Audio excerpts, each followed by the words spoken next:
चीजें धरती पर कुछ नहीं है नरमुंडा। एकरा बारे में विशेष जानकारी धर्मेंद्र के बा वो बताई है। एगो लड़की एगो लड़का के बेपनाह मोहब्बत करती है साहब। वही कौना दिन से करत रहे।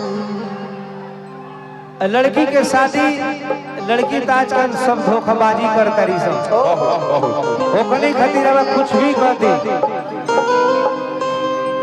ओकनी खातिर तू कुछ कह दे धर्मेंद्र कुछ कह दे बाकी उतार ना होई कतनो कह दे लेकिन होई हमसे ना एक डेढ़ कथा और ना अरे तू जा करे तो जो सही बात बा। हम जान गए कि तू हमारा किस्मत में ना रही। एक्टिंग ड्रामा बनकर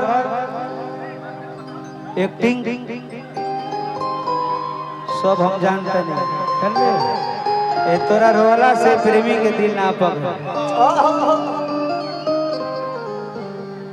कि बहुत वैली बहुत कैली हे बबुआ न खुश कैली कि बहुत वैली बहुत कैली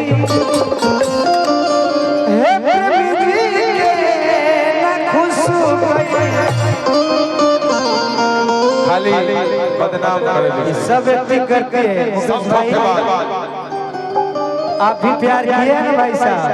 प्यार ऐसा चीज है। हेलो प्यार ऐसा चीज है प्रमोद जी कि प्यार में आदमी किया तो खो देता है नहीं तो रो देता है।